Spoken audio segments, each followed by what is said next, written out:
What's going on, guys? This is Joe Young coming at you with another update. Today we are going to be talking about the 125 gallon and I guess the progress so far. Not really much has changed, but as you can see, I'm trying to still grow these plants in here. These are the Pogo Kimberleys. If you noticed from the last update, I started with only, I think, 2 stems. So far I've gotten 1, 2, 3, 4, 5, 6, 7, and I sowed 2 today. So yeah, so I got pretty much 9 good stems since the last update, and you know, in terms of growth, it's pretty fast, especially once you trim it. Multiple heads starts to shoot from it, as you can see here. For example, like this one has like 2 from the one that's cut. This one has like 3 that's coming out of there. So it should fill up pretty fast pretty soon here, and I should be able to start selling some of these off. The Toninas are doing very well. Actually, it's greener than it has been, so I'm pretty happy with those. I do still have a million of these guys. The 2 blue diamonds back here are still doing their thing in terms of laying eggs. They got into wiggler stage maybe a couple times, but because they're in a community tank, you know, obviously the other fish are going to eat them, or they're going to eat them just to protect their eggs, their fries.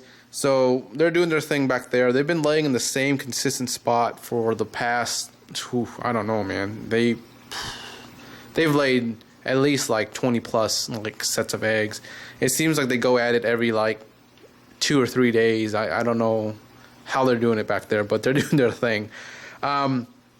So yeah, so in terms of planting, I'm trying to fill this in with this new plant. As you can see here, I got some new carpet.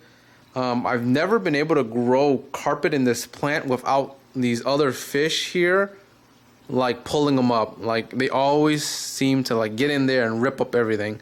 So yeah, so I'm actually pretty happy that I'm getting a nice carpet of plants here. I'm gonna slowly get them over here, and then get them over here, and then slowly onto the other side as well. So that's actually pretty surprising that I'm able to actually grow carpeted plants in this tank. And then on the far right, this was supposed to be my bonsai, the true Rotalas. But what happened was I actually had some pretty good stems here, but what happened was because I went to vacation, and due to the limitation in terms of the auto feeding unit, you know, obviously there's a lot of fish in here that loves just eating plants, the SAEs, the plecos. They chose to eat the plants, and they really love these plants. There's certain plants in here that they'll eat first before they eat the other ones, and for me, you know, it's fine. They can eat that. If they need that to survive, it's all right. You know, these plants aren't that expensive anyways. If I wanted more, I'll get more, or I'll just, you know, let those ones regrow. So I'm not too worried about that. And also, if they do end up not making it, I'll just replace it with some other plants. Maybe try something new in that section, and you know, go from there. So in terms of plants, those are the ones I'm trying to stock. Like I think this right side section is the best section so far. I'll show you the left side real quick here.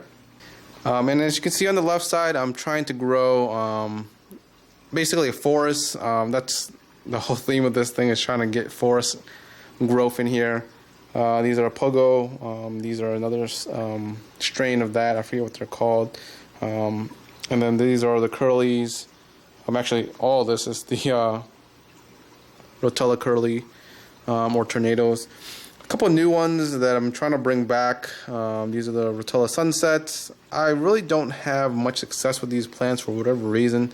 Maybe it's the temperature, but they tend to grow a little bit, and then they'll slowly just melt back for me.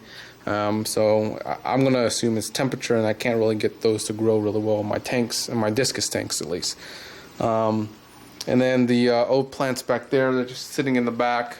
And as you can see, I'm trying to start a patch of the carpeted plants here. They're actually growing, but because this side doesn't have much light coming through, it's growing a lot slower than the other side.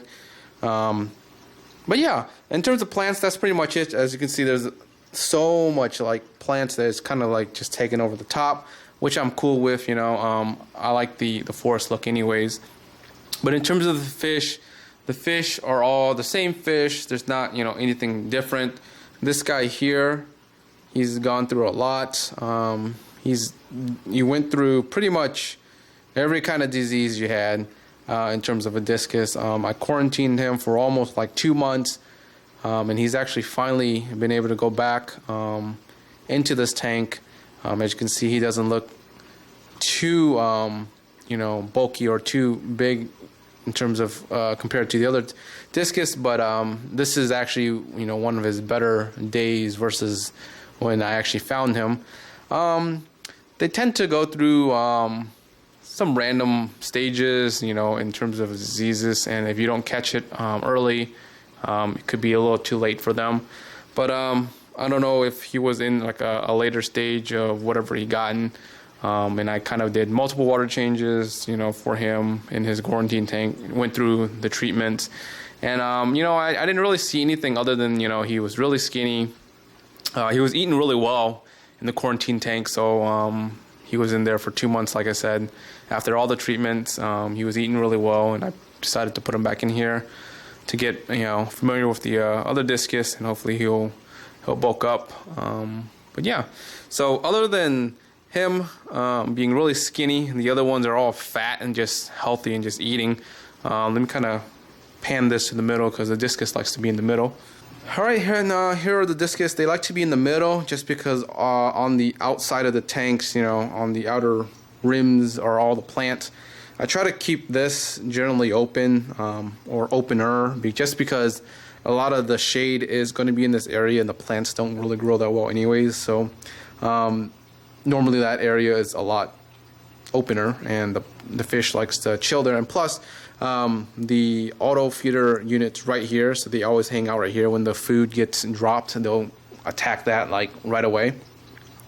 But yeah, so fish are looking good, you know. All of them are, all the new ones, or the newer ones, I forget what this guy's called, the red one, looking pretty healthy, and then the blue diamonds, of course, are those new ones, and they're looking really healthy as well. So nothing too major, nothing too concerning there. But yeah, I'll let you guys watch the tank a little bit. Not really much else I'm doing with this tank other than trying new plants. And that's what I like to do. Trying to grow in the stems where I can, and just feeding the discus, trying to get them big and healthy. Alright guys, let me know what you guys think about the tank, and like always, sub, like, comment, subscribe, and peace guys.